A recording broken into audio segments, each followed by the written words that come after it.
नमस्कार प्यारे विद्यार्थियों। पिछली क्लास में हमने बात करी थी रविदास जी के दोहों के संबंध में, जिसमें हमने लगभग 17 दोहे पढ़ लिए थे। अब दो दोहे जो शेष हैं उनको आज पढ़ लेते हैं।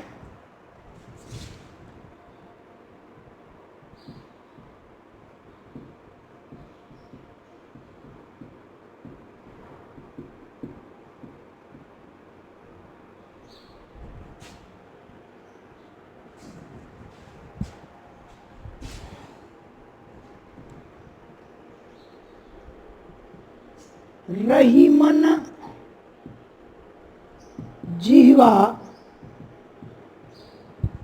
बावरी कह गई सरग पाताल। आपू तो कही भीतरी रही जूती खात कपाल। देखो, रही मन जीवा बावरी कह गई सरग पाताल, आपू तो कही भीतरी रही जूती खात कपाल। रहीमदास जी कहते हैं, रहीमदास जी के जीवा मतलब जीव, बावरी मतलब ना समझ पागल, बावली या पागल ना समझ जीव ने क्या कर दी, सरग पाताल मतलब स्वर्ग और पाताल की बातें, व्यर्थ की इधर उधर की बातें कह गई, कह करके चली गई। आपू तो गई भीतरी, खुद तो इस प्रकार की व्यर्थ की बातें करके कहाँ रह गई, मुख के भीतर ही रही। आपू तो कहीं भीतर ही रही, मुख के भीतर ही रही, और जूती खात कपाल, खोपड़ी को, सिर को जूते खाने के लिए छोड़ दिया। कहने का मतलब क्या है, मनुष्य को हमेशा सोच समझ कर बोलना चाहिए, है ना। तो क्या कह रहे रहीमदास जी यहाँ पर। और दूसरा देखो कौन सा था, अमृत ऐसे वचन ते रहीमन रिस की घास, जैसे मिश्री में मिली निरस बांस की फांस। अमृत ऐसे वचन ते रहीमन रिस की घास,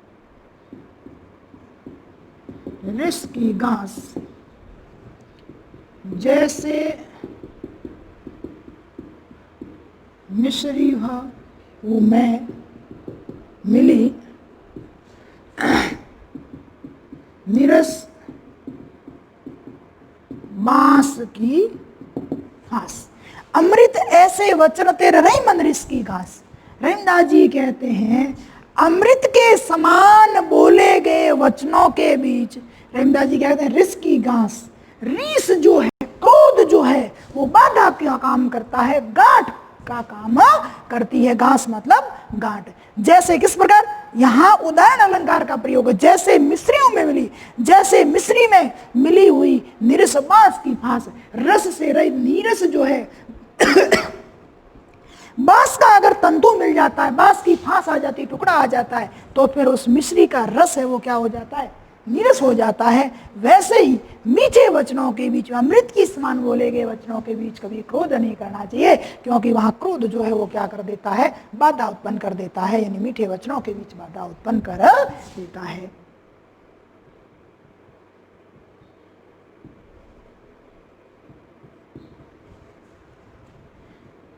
जीवा का मतलब है जीव,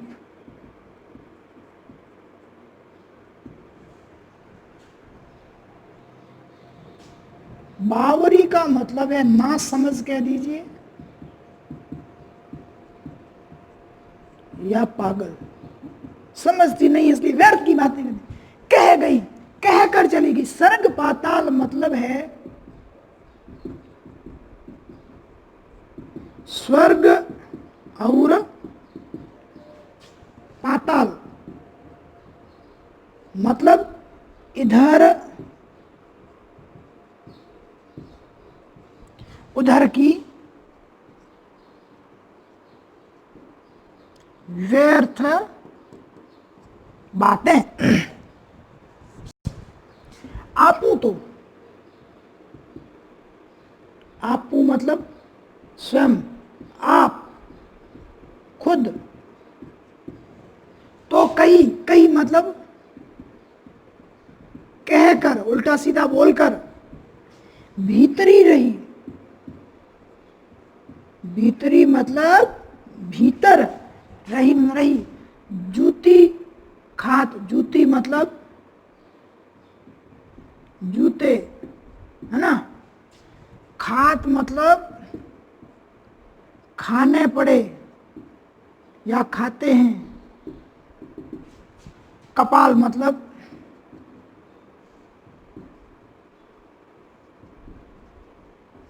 खोपड़ी या सिर कह दीजिए, है ना। अमृत ऐसे वचन थे, ते मतलब के समान कर दीजिए। रहीमन, रहीमदास जी कहते हैं रिस मतलब है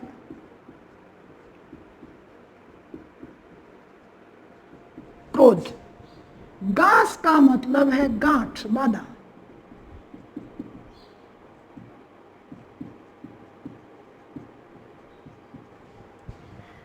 मिश्री हूं,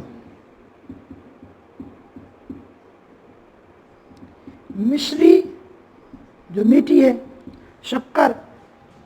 नीरस, नीरस कर दीजिए या रस रहित।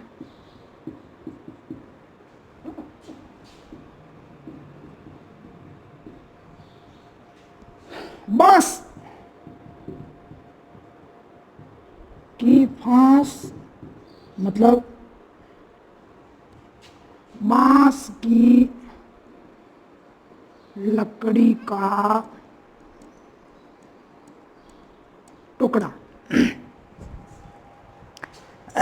देखो,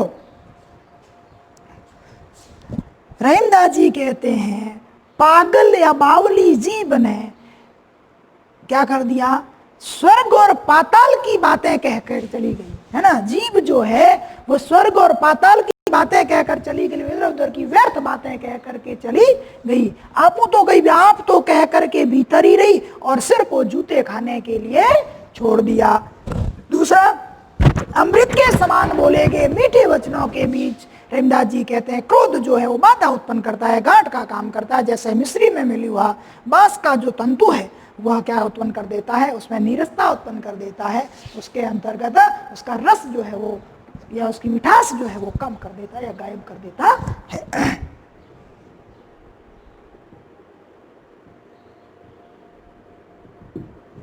अंतिम पद है, इसलिए अपन क्या करते हैं, इसको पूरा वापस लिख लेते हैं ना, संदर्भ। तो एक बार वापस रिवीजन हो जाएगा एक बार।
उपयुक्त दो है हमारे अनिवार्य हिंदी की पाठ्य पुस्तक सृजन के पद्य भाग के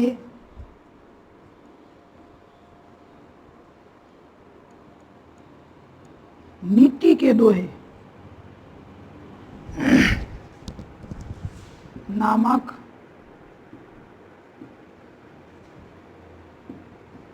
पाठ से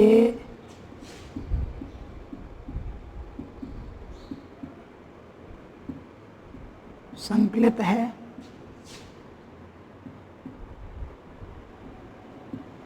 इनके रचनाकार कवि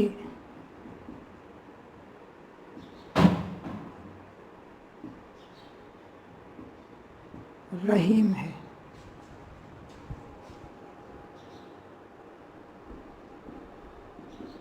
इन दोहों में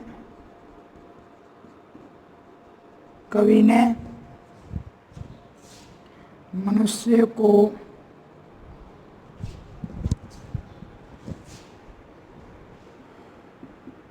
सोच समझकर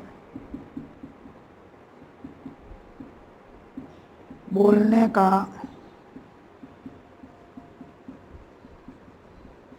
परामर्श दिया है तथा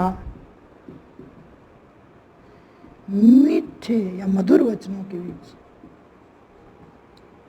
मधुर वाणी के बीच क्रोध नहीं करने की सलाह दी है। अब अपन बात करते हैं किससे संबंधित, व्याख्या से संबंधित। उसको ऊपर लिख देते थे, ठीक रहेगा ना।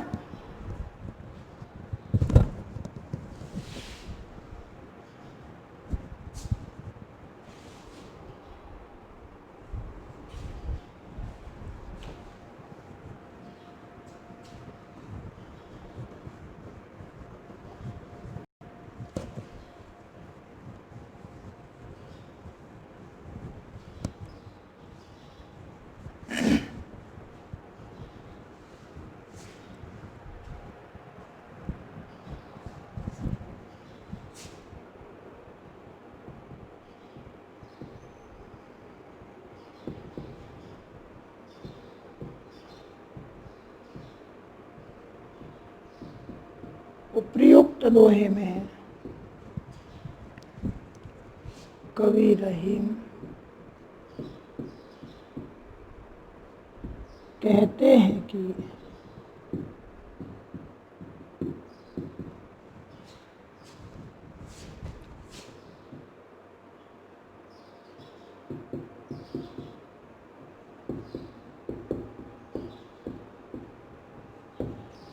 पागल जीव इधर उधर की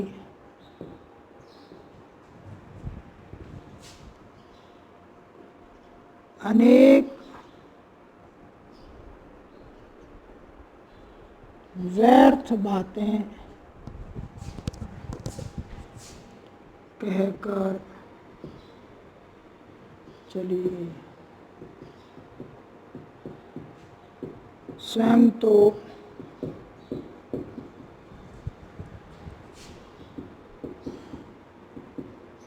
बेकार की बातें बोलकर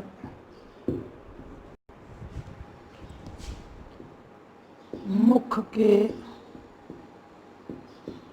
भीतर ही रही और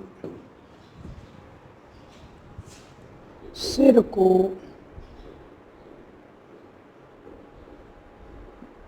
जूते खाने के लिए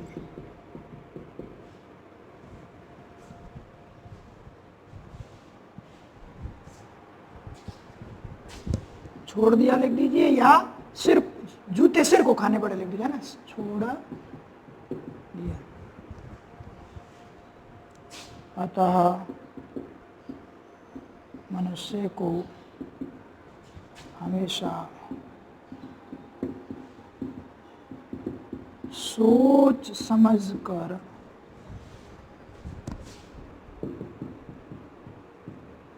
बोलना चाहिए। कवि रहीम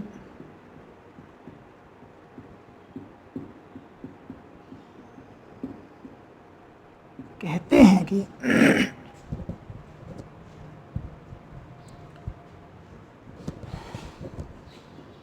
अमृत के समान बोली गई मधुर वाणी के बीच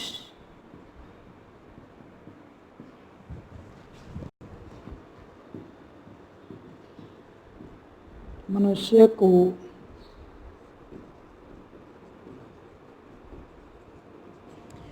क्रोध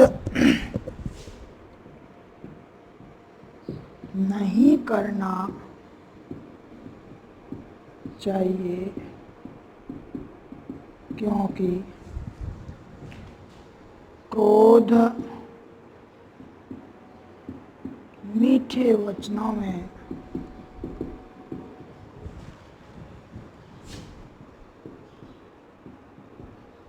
बाधा उत्पन्न कर देता है। जैसे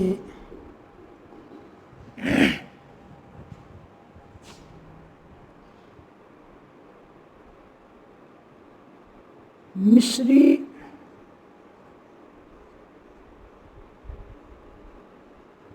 के सेवन के समय यदि बांस का तंतु आ जाए तो वह मिश्री के रस को स्वादहीन बना देता है।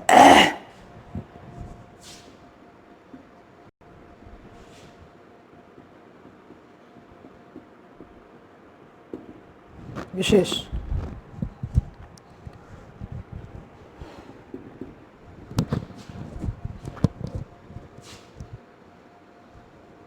विशेष के अंदर लिख दो, बिना सोचे समझे बोलने पर मनुष्य अनेक संकटों से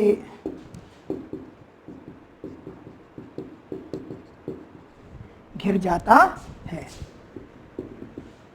नंबर 2 लिख दो,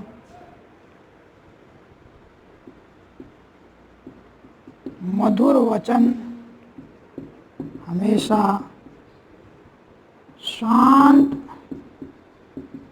भाव से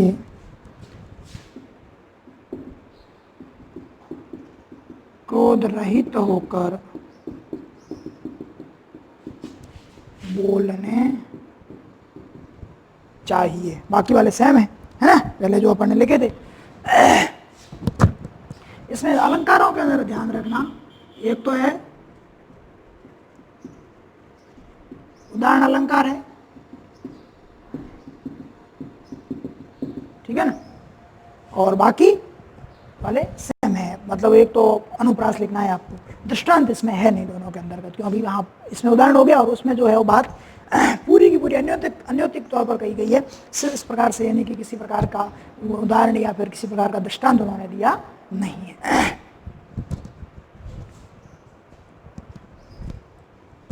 अब अपन ने आज रहीमदास जी के जितने भी दोहे थे उनको अच्छी तरह से पढ़ लिया है।